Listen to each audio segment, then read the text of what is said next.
The day I caught my fiancé cheating 2 days before our wedding. So, I've told this story on Reddit a few times but figured this subreddit is the obvious place to get it out of my system.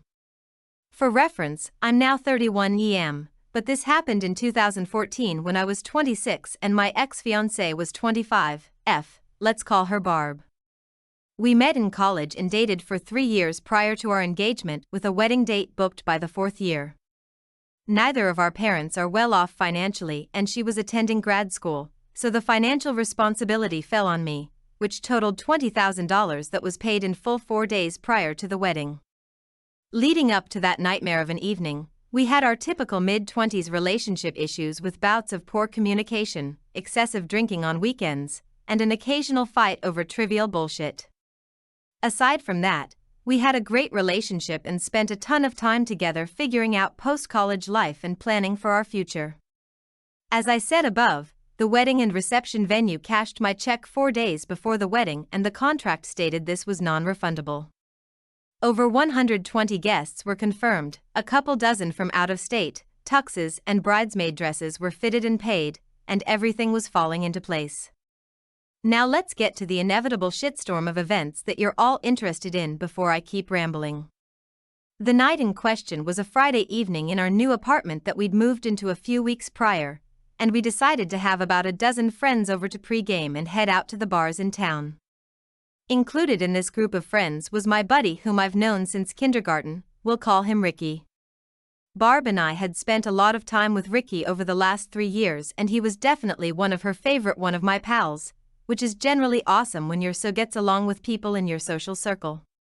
The night started at a local hookah lounge that was BYOB, so by the time we left there, a 1/5 of Jameson and 30 rack of Yingling were gone and everyone was buzzed.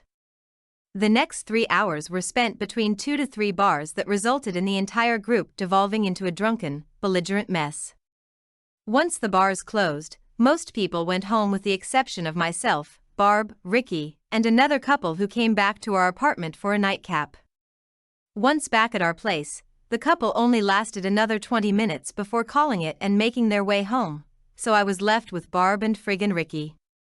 Earlier in the night at the hookah bar, I noticed Barb checking her phone more than usual, and simultaneously Ricky checking his phone after she would lock the screen. I almost put 2 and 2 together, but why would I worry about them planning anything shady 2 days before I was supposed to marry this girl? Back at my house, I was fairly sober and noticed all the booze was gone, so I was contemplating picking up a couple of 6-packs from a local spot that stays open until 3 a.m.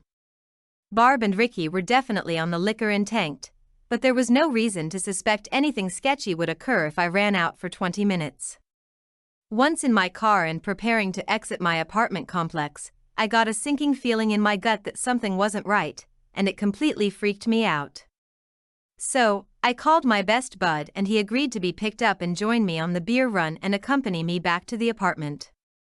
After grabbing some Bud Heavies and returning home, we walked up to the sliding glass door that led to my living room that had a sectional to the immediate right. We opened the door, took 2 steps inside the apartment, and my ex-fiancé was completely topless and mounted on Mr. Ricky fucking tonsil deep down each other's throats. The amazing part of the situation was neither of them appeared to notice that my buddy and I were 10 feet away watching their sloppy, drunken escapades. After 7 to 10 seconds of attempting to comprehend the current situation, I lost it, dropped the booze, threw her backward off Ricky completely topless, and landed 2 hard right hooks to Ricky's eye and cheek while he was still laying on his back with the most terrified look on his face. To put things in perspective, I am 6 feet 220 inches lbs and have played hockey my entire life. He is 5 feet 6 inches 140 pounds and a runner. Immediately following the assault with my fist, Ricky started snoring, didn't know this was a thing, and was asleep for at least 5 minutes while I was losing my mind over the situation. Without thinking, I called her parents about 10 times until they woke up and demanded they come to pick up their cheating daughter immediately. Their house was only 5 minutes down the road, so they walked in shortly thereafter while I was laying into Barb about her unforgivable, disgusting decision. Her parents frantically walked into me screaming at Barb, Ricky assed out on the couch, and my buddy mediating the situation. The first thing I told everyone was the wedding was fucking OFF. I demanded the ring back and said I'd rather lose $20,000 than spend the rest of my life with a cheating bitch.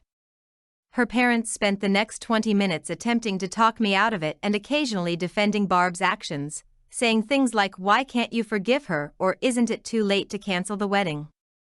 Meanwhile, Ricky woke up and the right side of his face had swollen to the size of a grapefruit and his left eye was completely shut.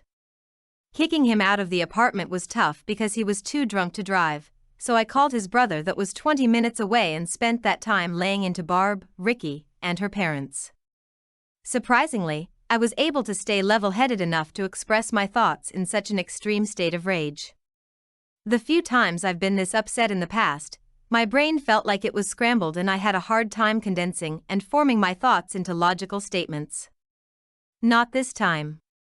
By the time Ricky's brother picked him up and Barb's parents shuttled her home, I had systematically picked apart any objection, opinion, or plea for reconsideration expressed by everyone in the room. It felt really fucking great. I'm not going to pretend the following months were easy and everything worked out in my favor. 2 months later, the pharma company I worked at decided to lay off my entire division. I had racked up thousands in credit card debt to pay for the wedding, unemployment haunted me for 5 months, and I was diagnosed with major depression. Life was fucked up for a few years and I wouldn't wish that on anybody, but now that I'm 31 things have settled down and I couldn't be happier. Thank you for letting me get this off my chest.